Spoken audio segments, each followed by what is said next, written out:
Hello, hockey fans. Austin here with today's pregame report between the Florida Panthers and the Edmonton Oilers, the second Stanley Cup Final rematch of the season between these two teams. The Oilers lost the first rematch 6-5 back at Rogers Place on December 16th. And for an Oilers team that is struggling going into Florida right now, I don't think that this is going to be the place where fortunes turn around, but it also could be from a mental standpoint. If Edmonton is able to beat Florida tonight, I think that would go a long way just for the mental side of the game for the Edmonton Oilers. You can tell that the players are not confident right now. You can tell that they're just, well, in the words of Chris Knobloch, they're a little bit fragile. So in today's pregame report, we're going to go over the projected lineups. We're going to go over the stats. We're going to go over keys of the game.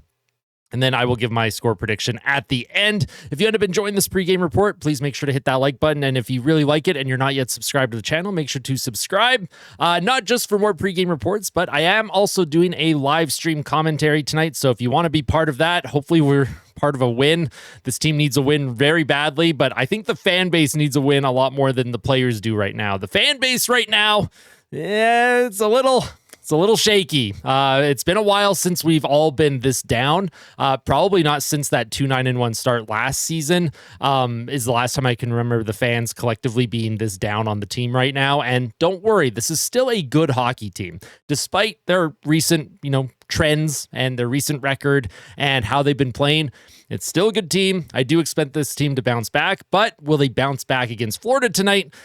Oh, that's a question that remains to be answered, so let's find out. First things first, the projected lineups. Now, this is not the official lineups that have been submitted. This is just what I would do if I was Chris Knobloch. This is just my own personal, please play these players in these spots to maybe maximize value, but he probably won't because it's Chris Knobloch, and he probably has a plan of his own, and that's okay.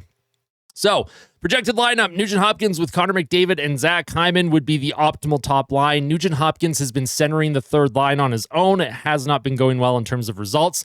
Zach Hyman has been also down on the third line in periods, and it just hasn't been working. I find Zach Hyman's forecheck has not been very strong lately, and his ability to get in front of the net and create traffic in front, he just hasn't been able to do it. There's no net front presence for him, and his forechecking ability just is not noticeable right now.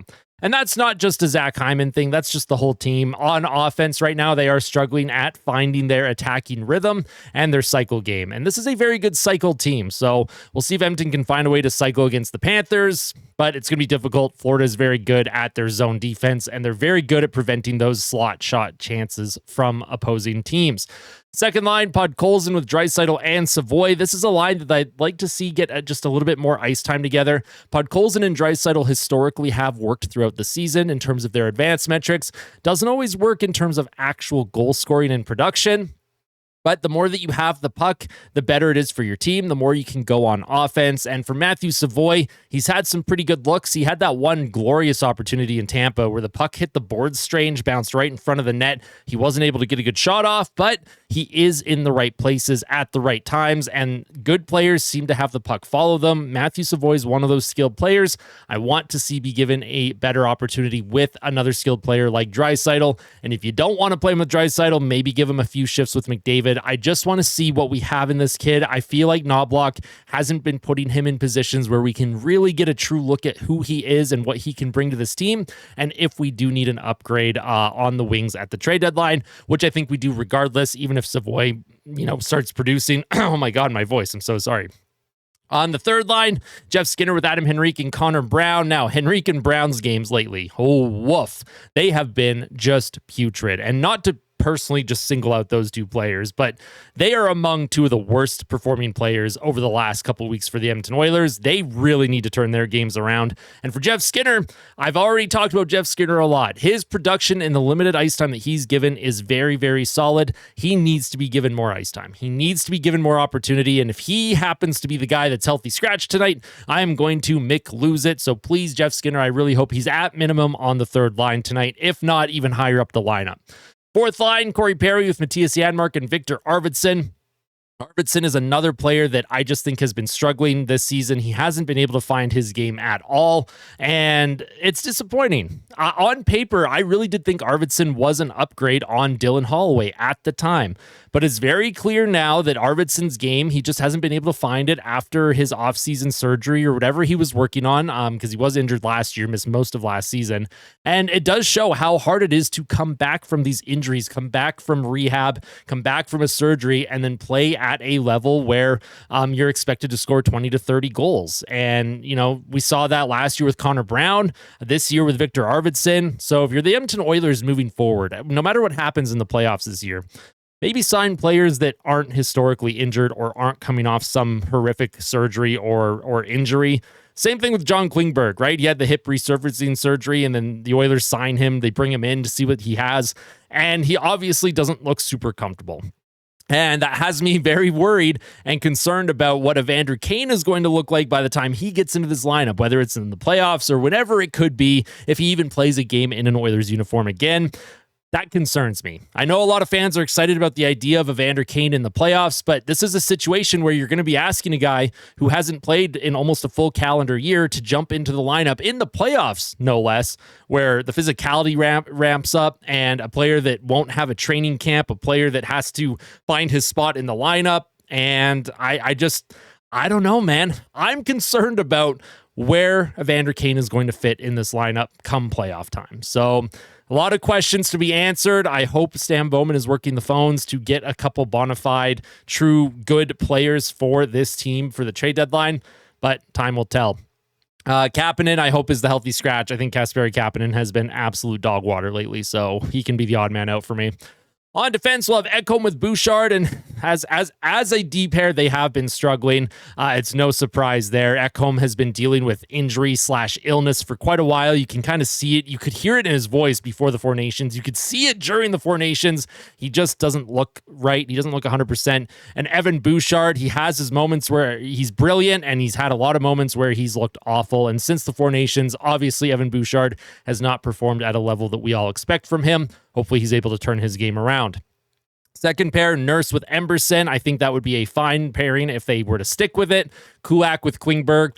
I don't have a lot of faith in John Klingberg at this point in his career, at this stage with the Oilers. I don't think he's a long-term solution for Edmonton. The Oilers did pick up Travis Dermott off waivers yesterday. He is in the minors because the Oilers have no left-shot D-men down in Bakersfield other than Cam Dineen. So they got they got Dermott back. He did start the season with Edmonton. Minnesota picked him up from waivers, and now the Oilers picked him back up. He's in the minors, but it does give the Oilers flexibility. If they want to move one or two D-men out to try and bring another one in, they can do that now. Troy Stetcher, likely the odd man out. And then Stuart Skinner, for the love of God, Stu, we want a quality start here. If you give up 3 goals, that's okay, but give the team a .910 save percentage, .905, .910. Give the team a positive goal save above expected. Give this team a chance to win, because even though in a vacuum, all of the Oilers' losses since the Four Nations are not solely on the goaltending, the goaltending is not helping. This team needs some big saves, and they need to find a way to have confidence against a team like Florida. If the Oilers get down early in this game, it's going to be game over. And we've seen this team roll over lately, which is very surprising. This is a team that doesn't usually just give up, but we're starting to see that right now. And I think goaltending is absolutely playing a part in that on the mental side of, these games that Edmonton are losing. So we need some big saves, Stu. Come out in that first period, play strong, all right? Now let's get into the game day stats. Looking at the Florida Panthers, they are 35-21-3 on the season, and they are 7-3 in their last 10 games. They have been playing very good hockey as of late. However, they are likely without Matthew Tkachuk once again. We don't actually know when he's supposed to return. However, for some reason, Matthew Tkachuk has been doing this crazy media tour about the Four Nations in the U.S. He's been on podcasts, on The Tonight Show, and it does show that, Brandon Hagel was right. Some people do things for the cameras. Some people do things for their country. And for the Tkachuk brothers, it's clear they do things for the cameras. So good for them. Expected goals for the Florida Panthers. They rank second in the NHL at 55.0%. Power play ranks 10th at 24.1%. Their penalty kill ranks 17th, 79.1%. Goals for per game ranks 6th, 3.27. Goals against per game ranks 12th. That's kind of like the only real weak point for Florida this season. Their goaltending's been a little inconsistent. Sergei Bobrovsky, he's still a great goalie, but that's been kind of the weak point for Florida, for the most part. Corsi 4 ranks second in the league, 55.36%, and their shots for percentage ranks third, 54.26%. The Florida Panthers, they are a good possession team. Not bad on the special teams. I think they'd want a little bit more from their penalty kill, but this is a team that scores in bunches. Good at 5-on-5, good at putting the pressure on, and for the Edmonton Oilers, they have their work cut out for them tonight, Matthew Tkachuk or not. Looking over on the Oilers side, they are 34-20-4. They are 4-5-1 in their last 10. They've lost 4 straight games in regulation, and all of their numbers are starting to crater here. Their expected goals for has now dropped to 4th in the league at 54.2%. Power play, though, it is kind of climbing. Their power play is at 25.5%, which ranks 7th. Penalty kill continues to be absolutely abysmal. Part of it is goaltending. Part of it is they're just not bearing down on the kill. 73.9%, which ranks 27th. Goals for per game has dropped to 7th in the league at 3.26. Goals against per game. Before the Four Nations, their goals against per game was like 6th or 7th best in the league. Now we're at 13th. And it just took a few games to really balloon the goals against per game, 2.90. Corsi 4 ranks 4th in the NHL now, 53.67%. And shots for percentage ranks 2nd, 54.27%. For the Edmonton Oilers, when they were losing big earlier in the season, when they started the year 0-3, for the most part, they were controlling play. They were the better team on the ice. They were kind of getting goalied, and they were getting a little unlucky in the shot department. Their most recent losses, they have basically deserved to lose every single game that they have. They have not played nearly good enough. They have to turn that around right now. Speaking of turning things around, let's get to the keys of the game. What are both teams looking for to find success tonight? Well, for the Oilers, emotion. We need to see emotion, whether it's good, whether it's angry, whatever it is. I need to see emotion from this team. Every time they show the Oilers on the bench or on the ice, they look lethargic. They look like they look like they're coasting. I want to see more emotion from this team. If they get down early against Florida, I want to see some intensity. I want to see some anger. I want to see this team come out and really put it to the Florida Panthers tonight. Show some emotion. I don't care who does it. I don't care if it's one of your smaller players. I don't care if it's one of your bigger players. I don't care if it's a pest or a skill player. Let's see some emotion, boys. And in order to win a hockey game, you have to play a full 60 minutes. So that's the second key to the game for Edmonton. They have to put in a full 60-minute effort. Even if they get down early, they have to stick to their system because lately they have not been doing that. And for the love of God, help your goalie out. I know the Oilers do have goaltending issues for the most part this season, but you also have to help your goalie out and try and maximize his ability to make a save.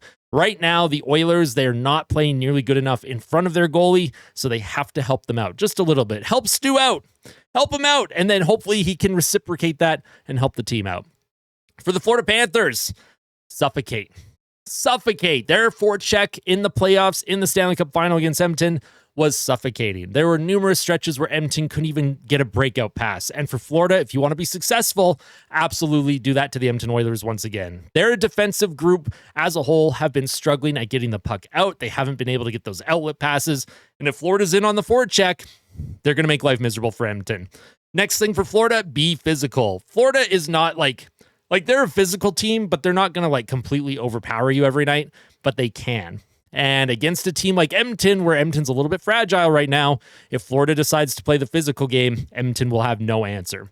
And thirdly, mind games. For the Florida Panthers, if you get up early, you start being physical, and you start suffocating Edmonton, while all the thoughts about the Cup Final last year are going to start creeping in, the Oilers are on a big losing streak, that's going to be creeping into their minds. And you can play the mind games with the Oilers and really mess them up. So confidence is huge in hockey, and right now the Oilers' confidence is low. Florida has an opportunity to make it go even lower. My players to watch tonight are Leon Draisaitl and Sam Reinhart. Of course, Leon Draisaitl, leading goal scorer in the NHL and probably the leading front runner as well. Sam Reinhart leads the Florida Panthers in goals, and he played for Team Canada, so he is my player to watch. And my score prediction. Oh boy, what are we doing with the score prediction, folks? Are the Oilers going to come out and get a big win, or is Florida going to continue their recent domination? I think Florida's going to continue their recent domination. I'm predicting a 5-3 Panthers win. I want to be proven wrong. Until Edmonton can turn their fortunes around, until the Oilers can find a way to win a few hockey games and feel good about their game and help me feel good about their game, I'm just not confident picking the Edmonton Oilers to win a hockey game right now. I want to be proven wrong. I'd love to see Edmonton go into Florida tonight and win about 6-0 and just absolutely pound the crap out of them, but we'll have to see. Thank you all so much for tuning into the pregame report. If you liked this video, make sure to smash the like button. And if you really liked it, make sure to subscribe to the channel. And as always, let me know all of your thoughts in the comment section below. Give me your player to watch. Give me your keys to the game. Give me your score prediction. Tell someone that you love them tonight, and we will see you during the live stream. And as always, fight like a kid. Fight like Ben. Let's go Oilers.